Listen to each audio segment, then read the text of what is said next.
Assalamualaikum warahmatullahi ta'ala wabarakatuh. Bismillah, alhamdulillah, wassalatu wassalamu ala rasulillah Sayyidina Muhammad ibn Abdillah. Ashhadu an la ilaha illallah wa ashhadu anna Muhammadan abduhu wa rasuluh la nabiyya ba'dah, amma ba'du. Para jemaah ikhwanul muslimin wa akhwatul muslimat rahimakumullah. Bulan Ramadan akan segera berlalu. Bulan Ramadan akan segera meninggalkan kita semua. Bulan Ramadan akan segera pergi dari kehidupan kita. Ramadan yang sekarang menjelang menuju Ramadan yang akan datang. Ikhwanul muslimin wa akhwatul muslimat rahimakumullah. Alangkah baiknya kita menjaga hakikat amalan di bulan Ramadan, di bulan setelah Ramadan, untuk menjaga ketaatan kepada Allah Subhanahu wa ta'ala. Dari mulai amal-amalan kita baca tasbih, tahlil, tahmid, zikir, tadarus kita, dan amal-amal yang lainnya.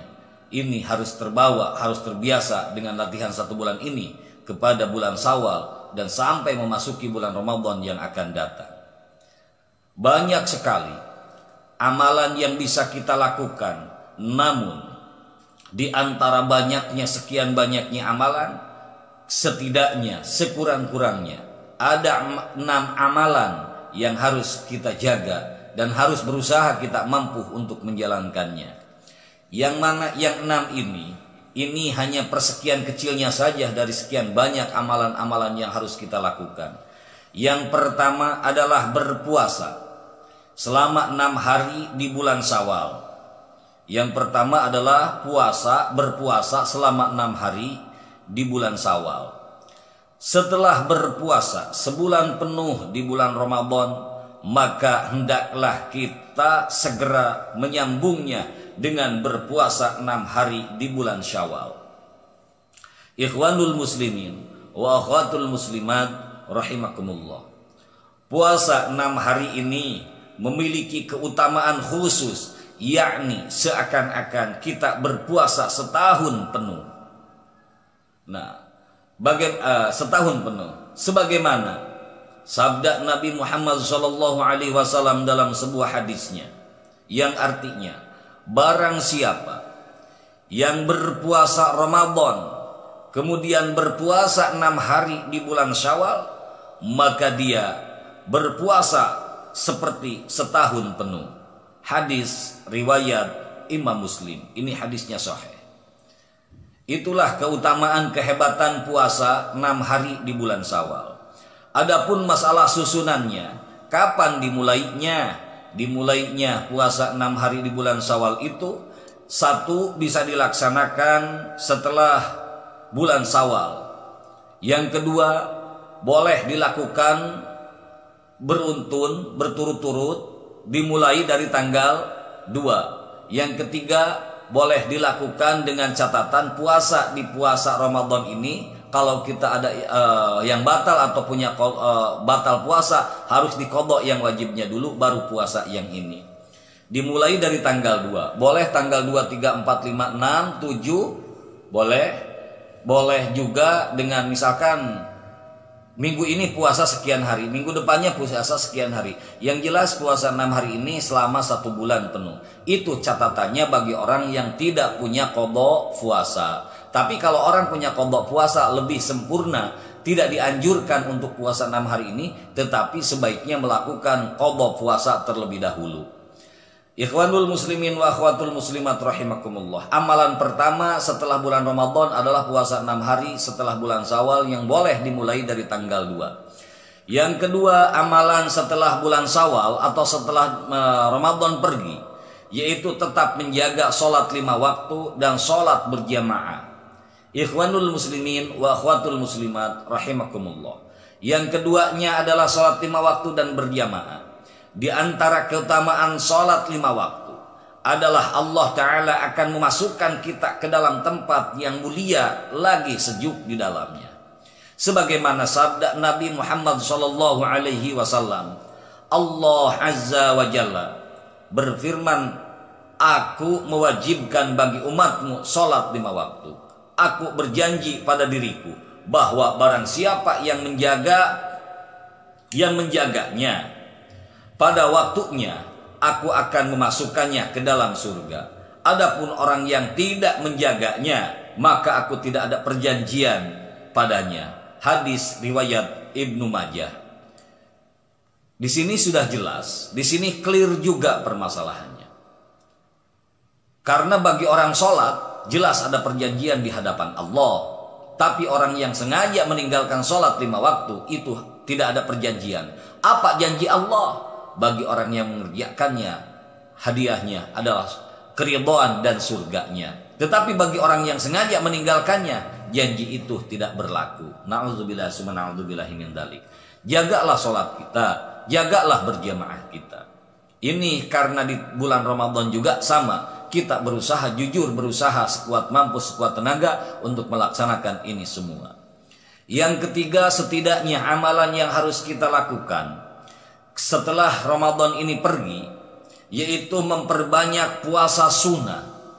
Sekali lagi, memperbanyak puasa sunnah, amalan yang ketiga. Ikhwanul muslimin wa akhwatul muslimat rahimakumullah.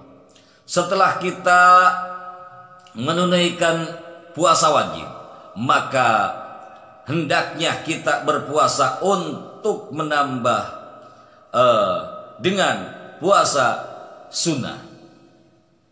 Adapun puasa yang dapat dilakukan seorang muslim setelah kita berpuasa di bulan Ramadan adalah yang pertama, puasa 6 hari di bulan Syawal, seperti yang telah saya jelaskan di poin yang pertama. Yang kedua, berpuasa atau puasa pada ayyamul bid. Apa itu ayyamul bid? Yaitu puasa pada tanggal 13, tanggal 14 dan tanggal 15 di setiap bulan pada bulan Hijriyah. Tidak berlaku di bulan Masehi. Ini khusus untuk bulan Hijriyah 13, 14, 15. Yang ketiga, puasa Senin Kamis, yang terjadi di setiap minggunya pasti kita mengalami Senin dan Kamis. Yang keempat, puasa Arafah. Bagaimana dengan puasa Arafah? Yaitu tanggal 9 bulan Dzul Hijjah atau bulan haji. Hanya ini setahun sekali, sehari puasanya. Yang kelima, puasa Asyura. Apa itu puasa Asyura? Yaitu puasa pada tanggal 10 bulan Muharram. Ini hanya setahun 1 hari juga sama. Yang keenam, puasa Daud atau puasa Nabi Daud. Bagi yang mampu, karena ini sangat beras. Bagaimana kaifiah puasa Nabi Daud? Hari ini puasa, besoknya enggak, lusanya puasa, lusanya lagi enggak. Begitu terus menerus, tidak boleh berhenti. Kalau yang kuat silahkan, kalau yang tidak jangan. Tapi kalau banyak yang puasa untuk qadha, haram puasa sunat ketika membelakangkan qadha. Lebih baik kita mengqadha puasa yang wajib ketimbang puasa sunahnya. Dan itu wajib, itu jadi hutang ketika tidak diqadha. Kita meninggal, kita wafat, ya akan ditagih di hadapan Allah. Bagaimana dengan amal kita yang hanya sedikit ketika banyak hutang kepada Allah Subhanahu wa taala? Masya Allah, tabarakallah. Kalau kita tidak sungguh-sungguh dari sekarang, mau kapan lagi?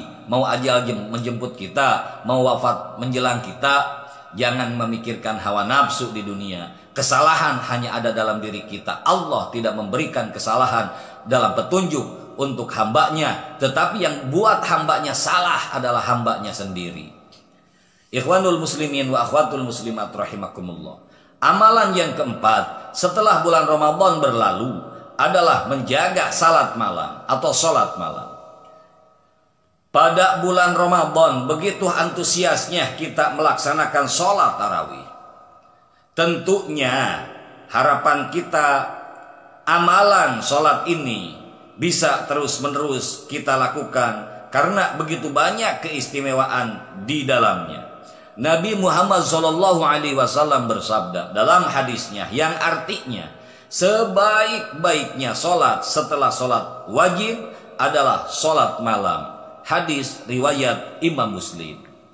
Yang kelima, amalan yang hendaknya kita berusaha lakukan setelah Ramadan ini berlalu adalah membaca Al-Quranul Karim. Ikhwanul muslimin wa akhatul muslimat rahimakumullah. Di bulan Ramadan sangat identik dengan bulan Al-Quran, karena begitu banyak kaum muslimin, muslimat, mukminin, mukminat, saudara-saudara kita yang melakukan tadarus, dimulai dari pagi hari, siang hari, sore hari, bahkan malam hari, bahkan semalaman suntuk. Banyak saudara-saudara kita yang mukminin, mukminat, muslimin, muslimat bertadarus. Makanya bulan puasa, bulan Ramadan identik dengan bulan Al-Quran. Ikhwanul muslimin wa akhatul muslimat rahimakumullah. Nabi Muhammad SAW bersabda dalam sebuah hadisnya, yang arti daripada hadisnya adalah, sebaik-baik di antara kalian adalah yang mempelajari Al-Quran dan saling mengajarkan dari Al-Quran itu sendiri. Hadis riwayat Imam Bukhari. Yang selanjutnya, yang Allah akan memberi pahala cash, tidak akan digantung itu pahala. Hari itu, detik itu akan diberikan. Bagi siapa? Bagi orang yang melihat Al-Quran dengan penuh ta'zim, takrim, apalagi dengan membacanya. Dan masih banyak dalil-dalil hadis-hadis tentang Al-Quranul Karim yang tidak saya sampaikan di saat ini. Yang keenam, yang terakhir, setidaknya setelah Ramadan berlalu, yaitu memperbanyak infak. Memperbanyak infak. Ikhwanul muslimin wa akhatul muslimat rahimakumullah. Suatu hal yang sangat baik ketika selama Ramadan banyak sekali saudara-saudari kita yang berinfak, berzakat dan bersedekah. Bahkan di bulan Ramadan, apalagi di penghujung puasa seperti ini, sangat berbondong-bondong orang untuk berinfak kepada pesantren, kepada musola, ke masjid, ke madrasah dan lain sebagainya. Apalagi yang disebut dengan zakat, apalagi yang disebut dengan sedekah. Ikhwanul muslimin wa akhatul muslimat rahimakumullah. Maka perjalanan selama Ramadan ini intinya harus kita upayakan agar istiqomah dalam berinfak kepada Allah Subhanahu wa taala. Seperti bagaimana Allah Subhanahu wa taala berfirman dalam surat As-Saba ayat 39. Yang arti daripada firman-Nya, yang arti daripada ayatnya adalah, apapun harta yang kalian infakkan, maka Allah pasti akan menggantinya, dan Dia adalah sebaik-baiknya pemberian rizki. Wallahu alam. Kisah surat As-Saba ayat 39. Ikhwanul muslimin wa akhatul muslimat rahimakumullah.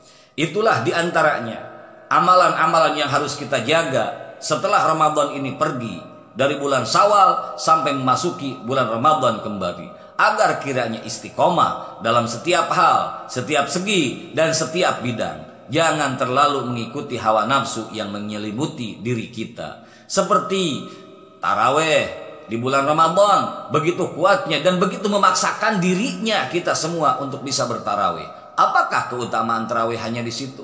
Tidak. Ada yang jauh lebih utama ketimbang taraweh. Ada yang jauh lebih berat ketimbang taraweh, adalah menjaga solat malam setelah Ramadan ini berlalu.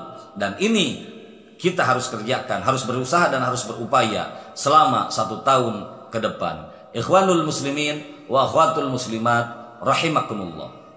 Semoga di hari pertama sampai hari terakhir kita puasa, sekali lagi, Allah menjadikan diri kita hamba-hamba yang mendapatkan ridho-Nya, karena kita telah berusaha dengan sekuat tenaga, sekuat pikiran, dengan kualitas iman yang kita miliki. Inilah iman amal kita, inilah ibadah kita. Semoga Allah menerima semua amal ibadah kita, dan semoga Allah mengampuni dosa kita semua, dosa orang tua kita.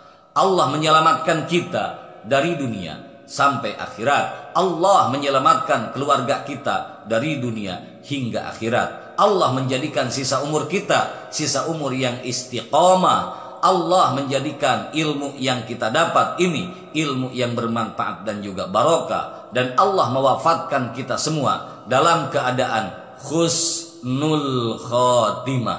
Amin ya Allah ya Rabbal Alamin. Mungkin hanya ini yang bisa saya sampaikan. Satu hal sebelum saya undur diri, saya ucapkan minal a'idhin wal fa'idhin. Selamat Hari Raya Idul Fitri bagi semua mukminin, mukminat, muslimin dan juga muslimat. Cukup sekian. Lillahi fisabilillahil haq. Assalamualaikum warahmatullahi taala wabarakatuh.